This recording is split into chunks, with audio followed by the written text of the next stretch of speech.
Buenas tardes, mi nombre es Lady Araque, a mí me corresponde hablarles sobre aspergilosis y criptococosis.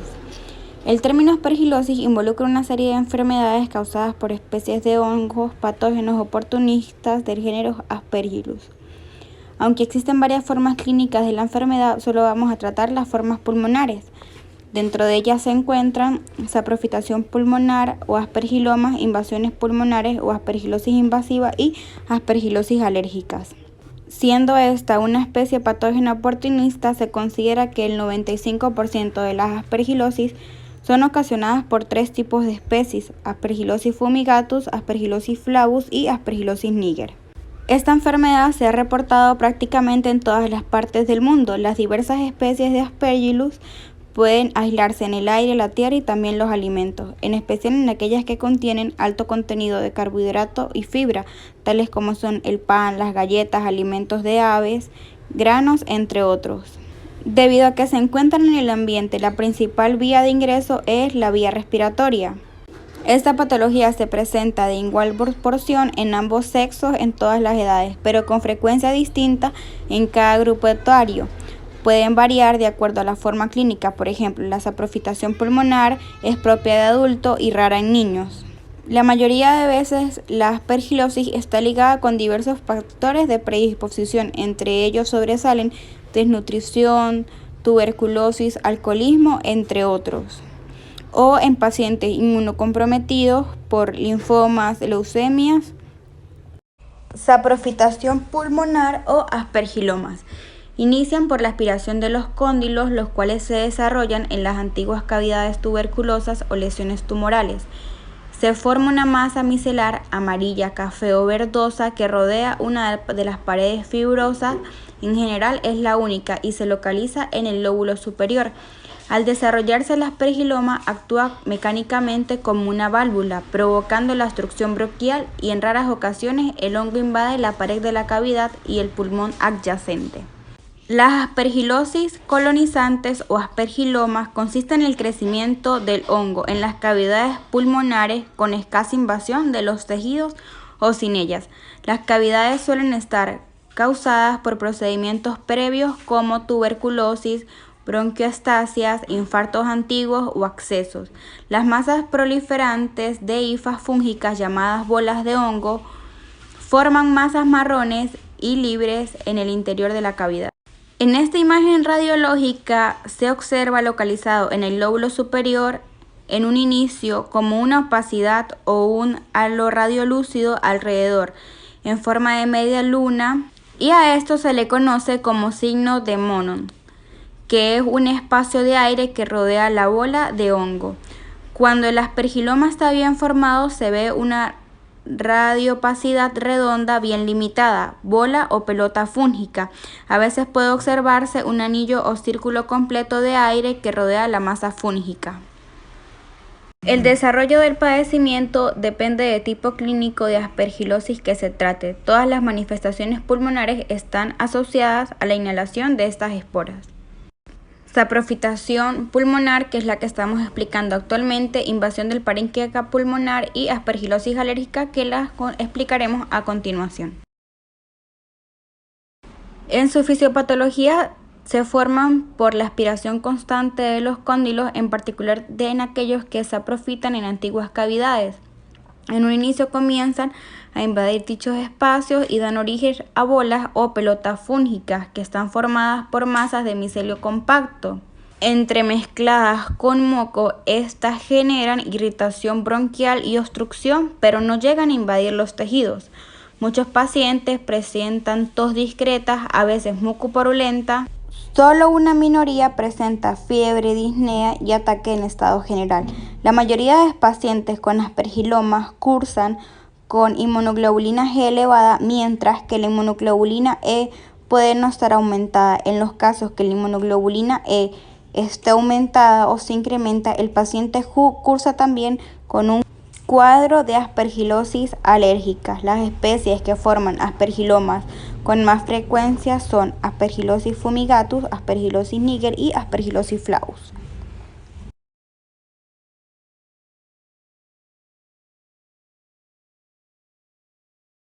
Aspergilosis invasiva es el tipo más grave de la infección pulmonar. Se presenta en especial en pacientes severamente inmunosuprimidos por leucemias, linfomas, entre otros. El hongo ingresa por la vía respiratoria, invade el tejido pulmonar que presenta poca resistencia. Los conidios se desarrollan hasta formar hifas tabicadas y ramificadas. Esto se logra debido a las alteraciones del sistema inmune primario. Esta lesión es muy parecida a un infarto hemorrágico o un acceso piógeno. Debido a la invasión micótica, puede afectarse una rama de la arteria pulmonar, lo cual causa fenómenos trombóticos. La lesión presenta edema importante con un centro necrótico que contiene restos celulares, fibras reticulares e hifas. Esta variedad clínica se disemina con gran facilidad a diversos órganos por la inmunosupresión del huésped y la invasividad del hongo, a lo cual se genera una enzima hidrolítica similar a la trixina. Esto contribuye a una gran medida de extensión de esta lesión. Es frecuente la diseminación hematógena con afectación de las válvulas cardíacas, cerebro y riñones. Las lesiones pulmonares adoptan una forma de neumonía necrosante con focos grisáceos redondeados muy bien delimitados de bordes hemorrágicos, a menudo denominados o llamados lesiones de Diana. En las radiografías observamos una imagen de bronconeumonía con infiltrados y múltiples zonas en consolidación que suelen confundirse con carcinomas pulmonares. En las tomografías computalizadas se puede observar el signo de halo. El paciente con asperginosis invasiva por lo regular cursa con deficiencia en la inmunidad celular, en el cambio de la inmunoglobulina G e inmunoglobulina E no se encuentran elevadas. En su fisiopatología, a diferencia de los aspergilomas, este proceso sí invade el parénquima pulmonar. El cuadro inicia con la aspiración constante de los conidios, después forma lesiones pulmonares crónicas que da un aspecto de neumonía necrosante o de accesos pulmonares. La sintomatología es más marcada, con tos constante, expectoración mucopurulenta, tos moderada, disnea, astenia y adinamia. Conforme el proceso avanza, se genera trombosis en los vasos y necrosis localizada. Por lo tanto, la infección se llega a diseminar hacia diversos órganos, tales como el hígado, el vaso, el corazón, hasta puede llegar al sistema nervioso central.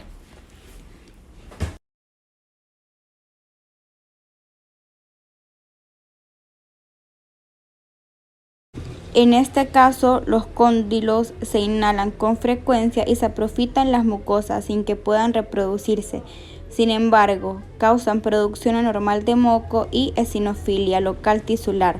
Los linfocitos Th2 y CD4 positivos en los pacientes con aspergilosis broncopulmonar alérgicas están restringidos a las manifestaciones de antígenos de histocompatibilidad clase 2. El hongo puede alterar la cantidad de moco llegando a impactar el bronquio, que se distiende de forma mecánica. En casos severos, el epitelio es destruido y cubierto por una membrana constituida por fibrina, células inflamatorias, restos tisulares y escasos elementos fúngicos. Las lesiones bronquiales se extienden con rapidez, sin dar síntomas debido a las reacciones de hipersensibilidad.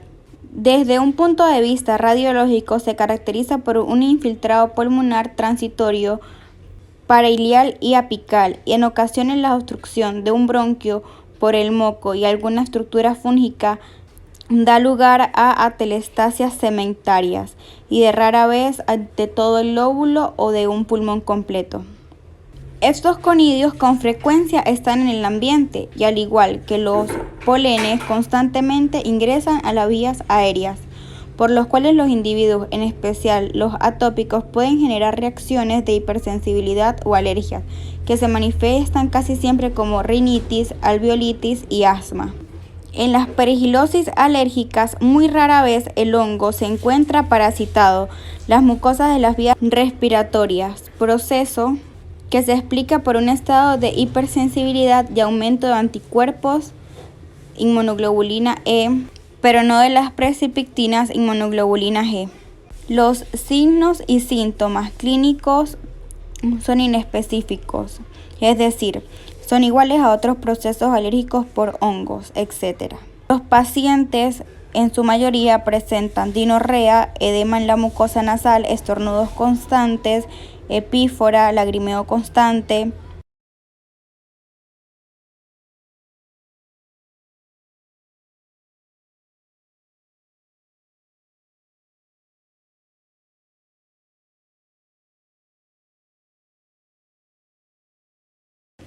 Episódica constituida por disnea, tos, broncoespasmo. Como consecuencia de la ventilación defectuosa se observan hipoxemia, cianosis, hipertrofia ventricular derecha y pulso paradójico. Este último solo en los casos crónicos.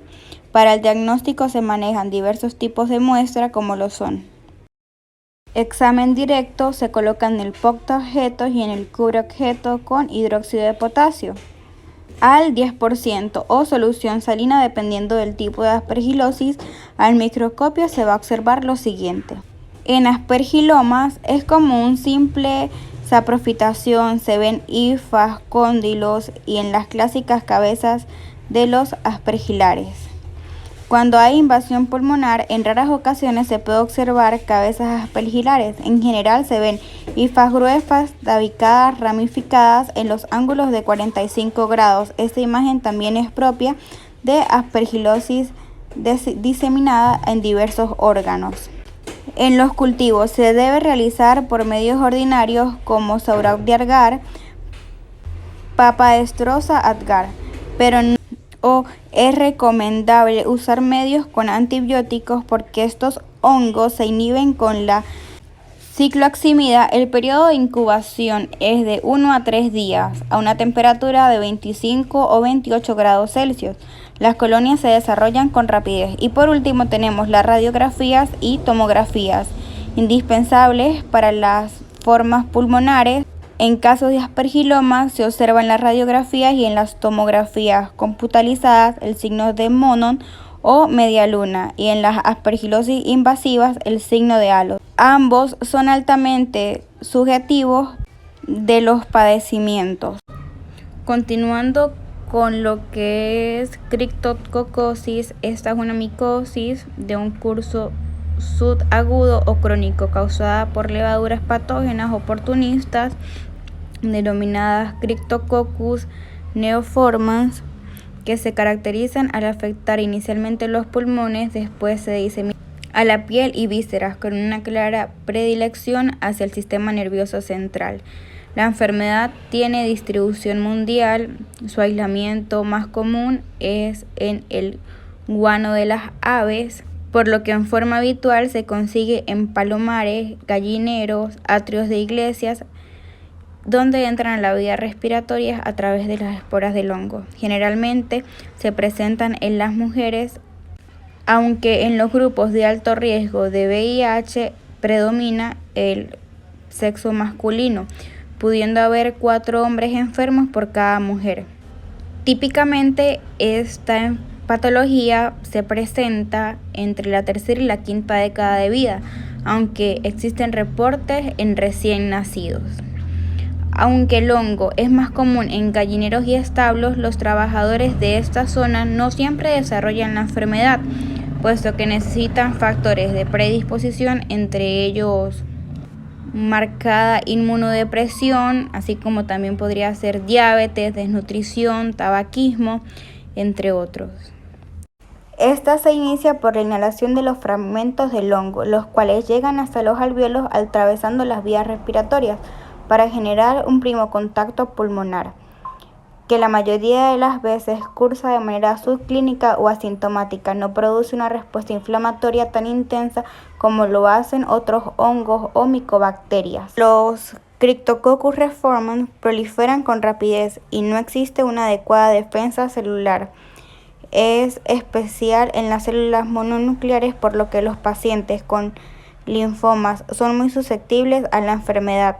Si el proceso infeccioso no se detiene, los microorganismos se diseminan con facilidad por las vías linfáticas hematógenas, especialmente hasta llegar al sistema nervioso central. Las levaduras pueden atravesar las paredes capilares sanguíneas cerebrales, es decir, que traspasan fácilmente la barrera hematoencefálica. Una segunda vía por donde éstas llegan es a través del mecanismo de caballo de Troya, en donde las levaduras aprovechan especialmente los monocitos para atravesar la sangre del cerebro. Una vez ubicados los microorganismos en el sistema nervioso central, generan lesiones que desarrollan las meninges y afectan los nervios craneales, tallo cerebral y cerebelo. El cuadro es provocado en general por una meningitis crónica. Estos tienen una serie de factores de virulencia que favorecen el desarrollo y establecimiento de la enfermedad. Dentro de ellos se encuentran los tres principales, que son la cápsula, la producción de mielina y la ureasa. La cápsula, la cual tiende a incrementar su tamaño una vez ingresa al organismo para que sea más difícil la fagocitosis. Una vez ha sido fagocitada por los macrófagos, produce una enzima lacasa que tiene una acción protectora en contra de las actividades de estos, permitiéndoles sobrevivir a ellos mediante la producción de otras enzimas extracelulares que inducen la apoptosis celular y por ende su liberación, utilizando así estas células protectoras como huéspedes para su reproducción. La destrucción del microorganismo se logra por la transformación de L-carnitina en óxido nítrico. A la exploración física se detectan alteraciones en el murmullo vesicular y estertores inconstantes. Es importante mencionar que cuando la enfermedad genera focos regulares, simula una neumonía por bacterias gram negativas y en los casos graves se confunden con tuberculosis miliar. Las radiografías y tomografía demuestran una variedad de imágenes, por ejemplo, infiltrados que semejan tuberculosis, lesiones sólidas que simulan neoplasias o abscesos pulmonares. Cuando el proceso es crónico se puede observar un moteado miliar difuso. La criptococosis, a diferencia de las tuberculosis y otras enfermedades micóticas, no forman linfadenopatías iliares. En general no afectan el mediastino. En su fisiopatología, los pocos casos asintomáticos se manifiestan desde estadios leves hasta graves. Según el estado inmune del paciente, la enfermedad casi siempre se localiza en ambos lóbulos superiores. La sintomatología de la criptococosis leve simula un cuadro gripal acompañado de tos, fiebre y discreto dolor pleural. No obstante, fiebre, pérdida de peso, el paciente presenta tos con esputo o homotoico. Para su diagnóstico, la muestra depende del tipo de criptococosis, por lo que se pueden manejar de esputo, lavado bronquial, exudados, biopsias, etc. La mayoría de criptococosis que se diagnostica son meningias. Las condiciones del líquido cefalorraquídeo son muy específicas. En un inicio el fluido es casi normal, pero cuando estas son crónicas las características cambian. Se vuelve un líquido turbio, se presenta aumento de la densidad y un aumento en la celularidad. El examen directo rutinario es de poca utilidad porque mediante esta técnica la cápsula no es visible, debido a que está altamente hidrolificada y tiene un índice similar de refracción, por lo que no se observa en los exámenes en fresco y con las tinciones habituales. Es muy necesario emplear la tinta china para resaltar la presencia de la cápsula del campo propio de la levadura. En los cultivos, el desarrollo se obtiene de 2 a 3 días a temperatura de 37 grados Celsius.